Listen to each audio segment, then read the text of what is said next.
Okay, there it is. So, a brief history of the early Christian period. Um, the Christians had a hard time being persecuted for mainly accusations by the Jews and the Greeks.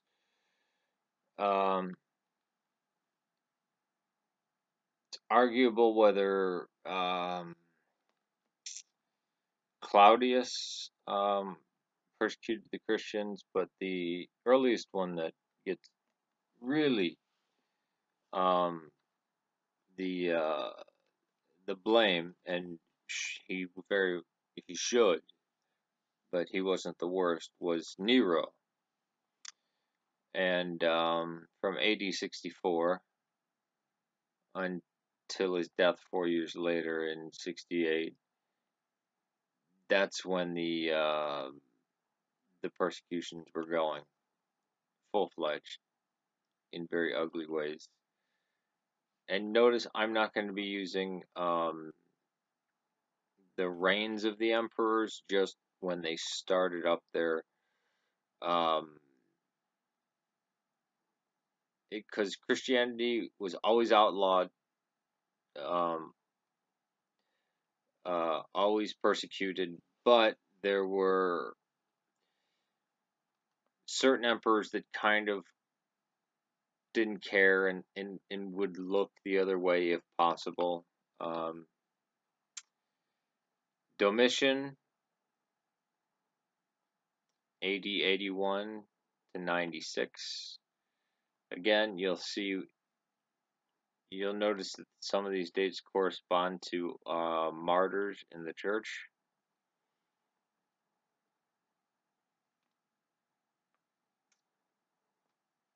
Trajan ruled from 89 to 117, but it wasn't until AD 112 that really picked up, and this is where we have Pliny the Younger and Tacitus going, um, and torturing women.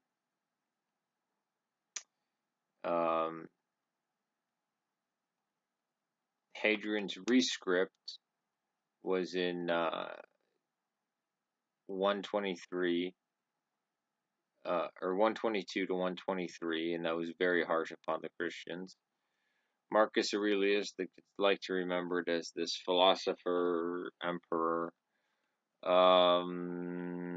Sorry. Yeah, even though he did start his rule in AD 121, uh, he used the time between AD 61 to 80 to persecute the living daylights out of the Christians. Septimus Severus, um,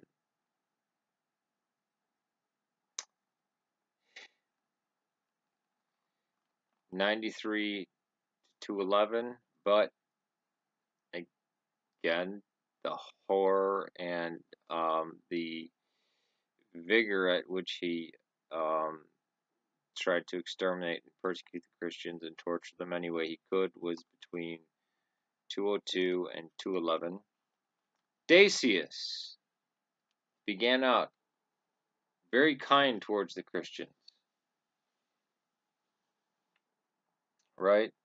In AD 222, no persecution. Christians were able to own land, um, but between AD 249 till 251, um,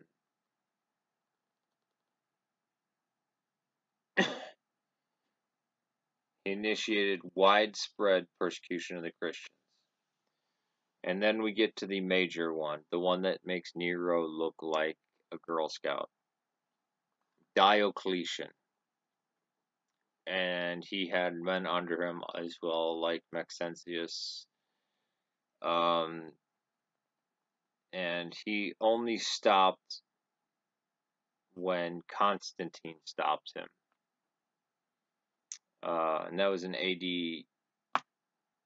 312. And yes, only a year later, um,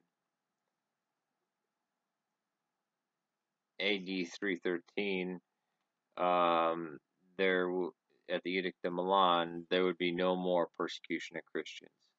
But as soon as he won, as soon as he gained control, at least of the Western Roman Empire, because he was stationed up in what is now England and then moved down. Again, I spoke about this before. The empire was cut in half, and then those halves were cut in half again. So you had two Caesars and two Augustus. But after 312,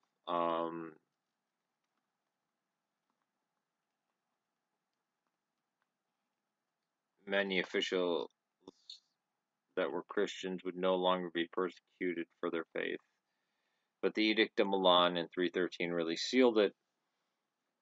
And why did Constantine conquer the other half of the Roman Empire, or the other 2/4 of the Roman Empire?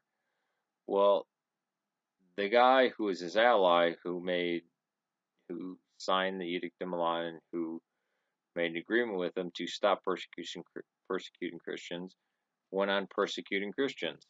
So he had no choice but to take over the rest of the empire. And that stopped the Roman persecution of Christians, although Julian the Apostate tried to bring it back. And the response to that, and Julian was the last of the Constantinian line. After that, Theodosius said, "That's it, no more. We can't tolerate this anymore of just massacring huge swaths of our own people. No, I'm not going to give a chance to blood sport and bloodthirstiness and just murdering people for their own private beliefs. That's sickening." And he put an end to that officially. Like, no, we're not even going to. We're not just going to redirect funds as Constantine had towards building churches. Your temples are getting no money, especially things like the Temple of Artemis. So, yeah, Constantine, what a monster, right? Even though he stopped a genocide, he refused to participate in the genocide that Diocletian ordered in the western quarter of the empire. And then he went on to bring religious liberty throughout the land, right? And if I hear one more person saying, well, he persecuted the Manichaeans,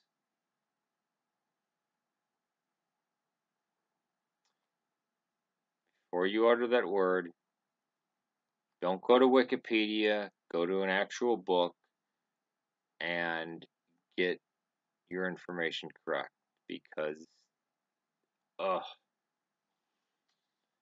Now, when I was at my sister's place on the 4th of July, I was shocked to find that my nephew had a book about early Christianity, and it talks about the Montanists, the Apollinarianists, the Marcionites. I mean, this is stuff that I had not until I was in college knew about, and I read their works voraciously. I mean, look at this. I never had anything like this. Manichaeanism.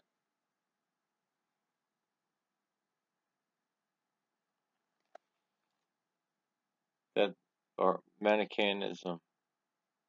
Sorry, Marcionism. It's right there. Manichaeanism, Montanism.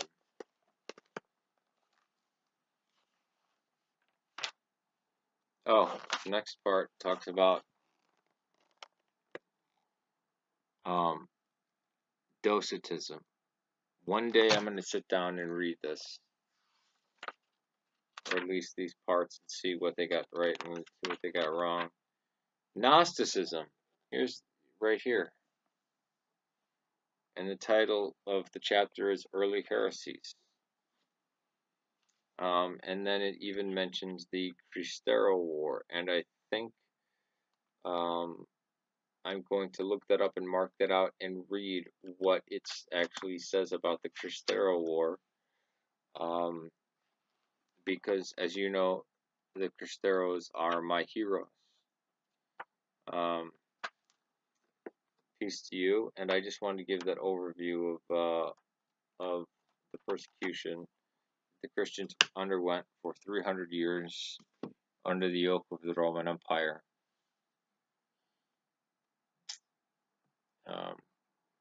Peace to you.